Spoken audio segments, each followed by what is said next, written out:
You're the most inspiring person for me. You have so much talent. How do you keep up with all of your abilities? Thank you. Very kind of you. Poorly is the answer.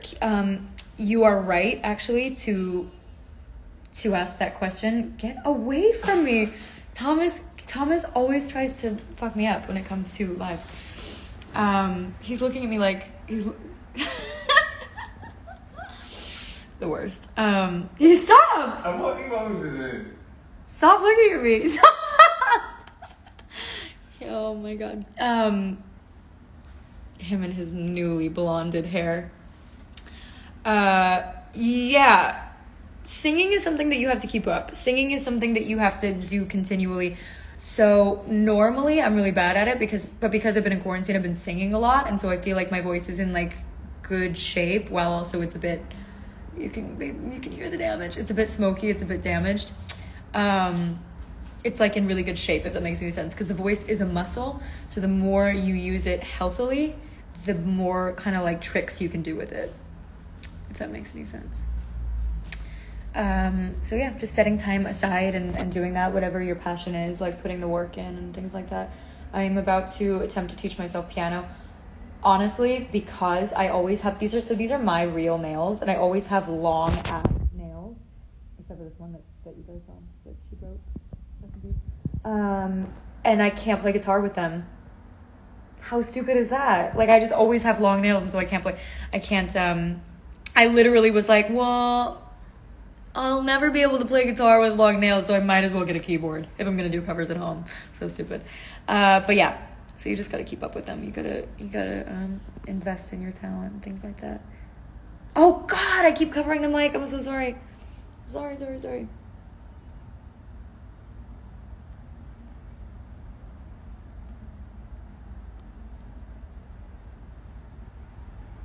I love you, Argentina. I love you, Peru. I love you, Brazil.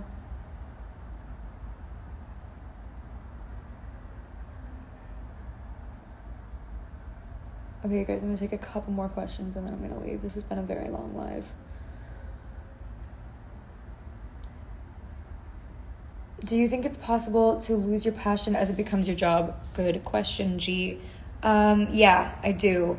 I think that I have had to really keep my love for acting and music and singing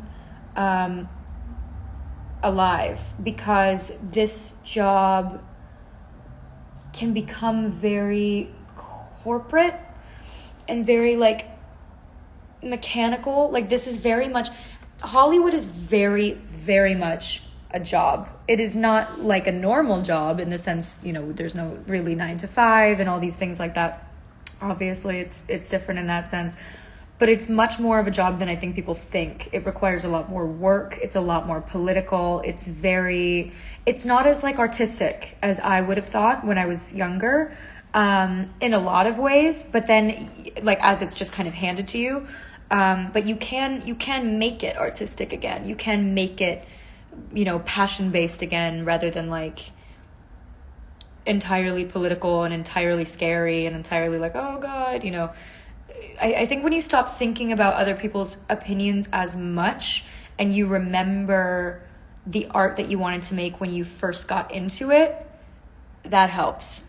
Because I have to think back to, when I was like 10 years old and I was like, if I ever make it to Hollywood, nobody's gonna be able to tell me anything. I know exactly what kind of music and movies I want to create. I know exactly who I am. And then fast forward to when it's real and you're kind of like, oh, who am I? Like, what do I want to create? Because your vision gets clouded, especially with social media, with like, who am I creating for? What point of view am I coming from? Am I just doing this, to please people? Am I just doing this so that people don't get mad at me? Am I just doing this because this is the reason, this is what people expect from me?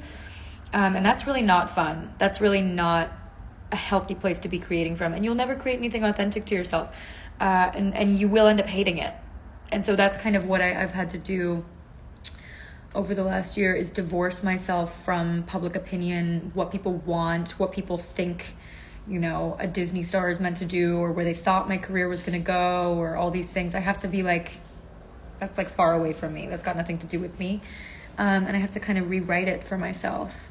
And I'm starting to kind of love what I do again in the way that I did when I was just starting out. I'm starting to feel like excited again. Okay, you guys. Do you have any advice for anxiety? I have an anxiety disorder. You are so inspirational. Hope to meet you in person.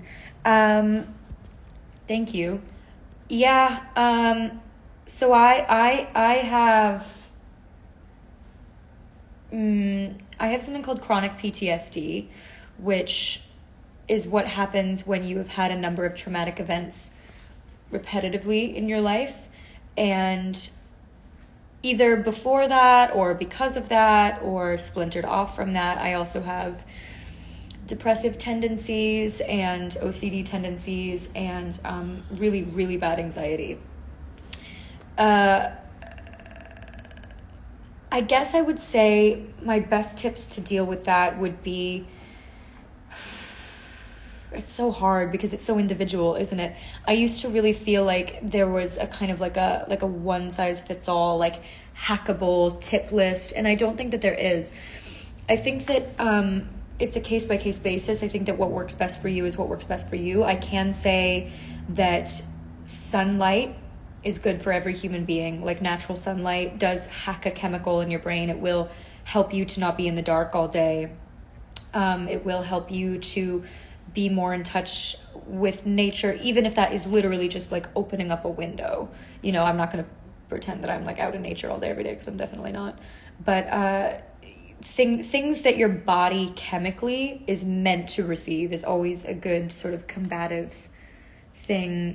Getting endorphins from exercise, sharing your feelings, not bottling them up, even if you don't have somebody that you feel confident doing that with. You know, there are incredible online communities, journaling, calling somebody if they're not in person with you, like a best friend far away, being artistic, creating, you know, not being on your phone all day, because it's been proven that your phone isn't the best thing for your mental health. You know, all of these things aren't groundbreaking or changing any of your lives, but just being disciplined with what's good for you, knowing what's bad for you and avoiding those things, knowing what your triggers are and trying to avoid those things.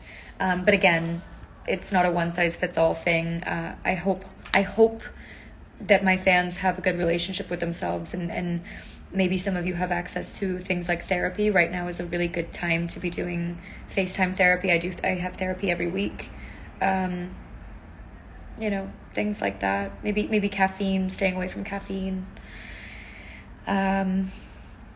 Yeah, and just really, really loving yourself. You can't pour from an empty cup. You can't help or love anybody if you aren't helping or loving yourself. So those things. Okay, you guys, I'm gonna wrap this up because I think I've been doing this for 45 minutes, and I was definitely covering the mic for about half that time. So I love you guys. You are so incredible to me. Thank you so much for tuning in and sending me all your questions about We Belong. Thank you so much for streaming We Belong. Your love for the song has been so amazing to watch. And again, I will be posting those videos of you guys dancing or singing along to We Belong on my stories later. So tag me on Twitter, use the We Belong hashtag, and I'll see you soon. I love you so much. Keep streaming, keep being good to yourselves, keep wearing your masks. Yeah, I love you so much. I'll see you soon.